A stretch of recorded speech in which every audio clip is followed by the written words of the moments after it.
स्वागत है आपका अपने यूट्यूब चैनल में। शिक्षा रोजगार से जुड़ी बड़ी खबरों के लिए चैनल को सब्सक्राइब कीजिए, लाइक कीजिए, कमेंट कीजिए, शेयर कीजिए। बीपीएससी से होगी सहायक शिक्षा विकास पदाधिकारियों की नियुक्ति। अभ्यर्थियों की लिखित परीक्षा के बाद होगा साक्षात्कार यानी इंटरव्यू होगा। परीक्षा में उत्तीर्ण अभ्यर्थियों का साक्षात्कार लिया जाएगा। न्यूनतम आयु सीमा 21 वर्ष निर्धारित की गई है। 1339 पदों की अधियाचना भेजी जाएगी शिक्षा विभाग की ओर से बीपीएससी को। राज्य के सरकारी विद्यालयों में शैक्षणिक गुणवत्ता की मॉनिटरिंग हेतु सहायक शिक्षा विकास पदाधिकारियों की नियुक्ति प्रक्रिया जल्द शुरू होगी। शिक्षा विभाग के स्तर से 1339 पदों पर नियुक्ति हेतु अधियाचना भेजने की कार्रवाई को अंतिम रूप दे दिया जा रहा है। आयोग द्वारा अभ्यर्थियों की लिखित परीक्षा ली जाएगी। इसमें उत्तीर्ण अभ्यर्थियों का साक्षात्कार लिया जाएगा या इंटरव्यू लिया जाएगा।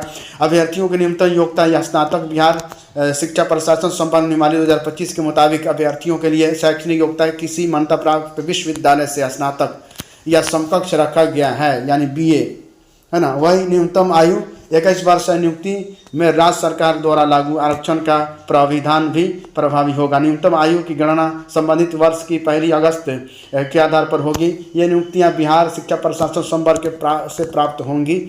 सहायक शिक्षा विकास पदाधिकारी का मूल कोटि का होगा। इस पद पर नियुक्ति होने वाले को प्रोन्नति शिक्षा विकास पदाधिकारी के पद पर होगी और सीधी भर्ती से नियुक्त सहायक शिक्षा विकास पदाधिकारियों के वरीयता निर्धारण आयोग के मेधा सूची के आधार पर किया जाएगा। सहायक शिक्षा विकास पदाधिकारी पद पर नियुक्त कर्मियों की परिवीक्षा अवधि योगदान की तिथि से 1 वर्ष के लिए होगी। परिवीक्षा अवधि से सेवा संतोषजनक पाए जाने के स्थिति में परिवीक्षा अवधि का विस्तार अगले 1 वर्ष के लिए किया जा सकेगा। यदि विस्तारित अवधि में भी सेवा संतोषजनक नहीं पाई जाएगी तो नियुक्ति प्राधिकार ऐसे कर्मी को सेवामुक्त कर सकेगा। नियुक्त सहायक विकास पदाधिकारियों को यथा निर्धारित विभागीय परीक्षा उत्तीर्ण होना अनिवार्य होगा। विभागीय परीक्षा के विषय, पाठ्यक्रम एवं प्रक्रिया का निर्धारण राजस्व पार्षद द्वारा विभाग के परामर्श से किया जाएगा। प्रोन्नति पर विचार नार्थ न्यूनतम कालावधि एवं अन्य शर्तें वही होंगी जो राज्य सरकार द्वारा समय समय पर निर्धारित की जाएगी। डीएलएड फेस टू फेस परीक्षा के लिए 15 से 26 अप्रैल तक आवेदन कर सकते हैं। बिहार विद्यालय परीक्षा समिति ने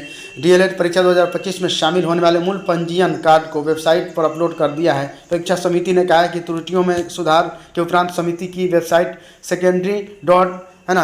secondary.biharboardonline.com पर विद्यार्थी का मूल पंजीयन कार्ड एवं सत्र 2024 से 26 के प्रथम वर्ष व सत्र 2023 से 25 के द्वितीय वर्ष की डीएलएड परीक्षा में शामिल होने वाले परीक्षार्थियों के लिए परीक्षा आवेदन पत्र का प्रपत्र अपलोड कर दिया गया है। 15 से 26 अप्रैल के बीच ऑनलाइन परीक्षा आवेदन भरे जाएंगे और साथ ही इनमें निर्धारित शुल्क जमा करना सुनिश्चित करेंगे। डीएलएड पाठ्यक्रम के में प्रशिक्षण सत्र 21 से 23 से और द्वितीय वर्ष 2022 से 24 और प्रथम एवं द्वितीय तथा सत्र 2023 से 25 के प्रथम वर्ष की पूर्व आयोजित परीक्षा शामिल हुए और अनुत्तीर्ण हो गए या किसी कारणवश परीक्षा में शामिल नहीं हुए तो ऐसे विद्यार्थी ऑनलाइन परीक्षा आवेदन पर भर सकते हैं।